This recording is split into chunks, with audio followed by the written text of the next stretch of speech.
మనోరాబాద్ దండుపల్లిలో వడ్ల కొనుగోలు సెంటర్ను సందర్శించడం జరిగింది.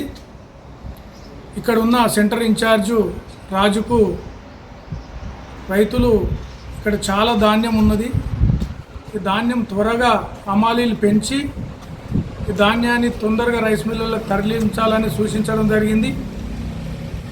ఇప్పుడే అధికారులతో కూడా మాట్లాడి ఎంఆర్ఓ గారి కారయ్య గారికి కూడా చెప్పడం జరిగింది.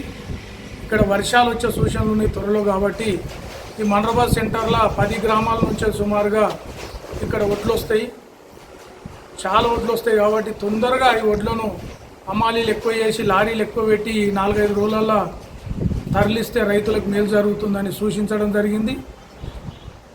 అదేవిధంగా ఐజీ గోదాంలో తూప్రాన్లో ఏవైతే రైతుల ఇక్కడి నుంచి వెళ్ళిన వడ్లు, ఆ వడ్లకు ట్రక్ షీట్లు రాక రైతులకు పేమెంట్లు రావడం లేదు. ఏదైతే ఆ ఐజీ గోదాంలో వేసిన వడ్లకు ట్రక్ షీట్లు ఇప్పించినట్లయితే తొందరగా రైతుల ఖాతాలో డబ్బులు జమ అవుతాయి.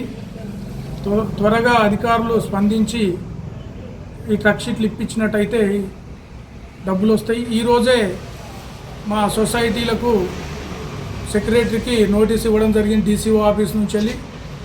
ఎందుకనంటే ఈ రైతుల ఈ ఎంట్రీలు ట్రక్ షీట్లు కొడతలేరని వచ్చినాయి, రావడం లేదు.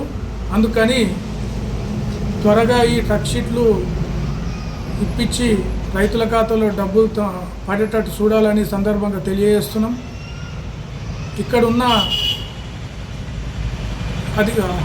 అధికారులు కానీ నాయకులు కానీ స్పందించి మన నర్సారెడ్డి గారు, గజ్వేల్ నియోజకవర్గం ఇన్ఛార్జి నర్సారెడ్డి గారు కూడా రైతులకు పట్టించుకొని త్వరగా ఈ మనోరాబాద్ తూప్రాన్ ఏవైతే వడ్ల సెంటర్లు ఉన్నాయో ఇక్కడ నుంచి వెళ్ళి ధాన్యాన్ని త్వరగా తరలించాలని అధికారులతో మాట్లాడి రైతులకు అందుబాటులో ఉండి రైతులకు మేలు చేయాలని ఈ సందర్భంగా తెలియజేస్తున్నారు. మరి మీరు ఎందుకు రాజీనామా చేయడం జరిగింది? ఎందుకు చేయాల్సి వచ్చింది? మీరు పిఎస్సిఎస్ పదవికి ఎందుకు రాజీనామా చేశారు? కాంగ్రెస్ ప్రభుత్వంలో నేను పిఎస్సిఎస్ చైర్మన్గా ఉన్నా. రైతులకు 2 లక్షల రుణమాఫీ చేస్తామని ప్రభుత్వం చెప్పింది, 6 గ్యారెంటీలు చేస్తామని ప్రభుత్వం చెప్పింది. మనం చైర్మన్గా ఉన్నాము, రైతులకు మేలు జరుగుతుందనే ఉద్దేశంతో కాంగ్రెస్ పార్టీలో ఎంపీ ఎలక్షన్ల ముందు చేరడం జరిగింది.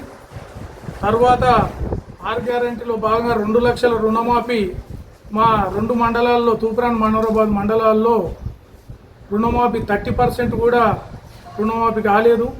రైతులకు యూరియా సకాలంలో రావడం లేదు. ధాన్యం సేకరణలో పూర్తిగా విఫలమైంది ప్రభుత్వం. మా కాన్సెన్స్ ఇన్ఛార్జి నర్సారెడ్డి గారు రైతులను పట్టించుకోవట్లేడు. నేను చైర్మన్గా పలుమార్లు ఫోన్ చేసినా రెస్పాండ్ కావడం లేదు. రైతులను పట్టించుకొని ప్రభుత్వం రైతులకు మేలు చేయని ప్రభుత్వంలో మనం ఉంటే పనులు అయితే లేవు. మన రాజీనామాతోటన్నా రైతులకు మంచి జరుగుతాయనే ఉద్దేశంతో కాంగ్రెస్ పార్టీకి పిఎస్సిఏ చైర్మన్కు రాజీనామా చేయడం జరిగింది. ఇప్పుడు దగ్గర ఇప్పుడు 2.5 క్వింటాల్కి 2.5 కిలోల వరకు కట్ చేయడం జరుగుతుందంట.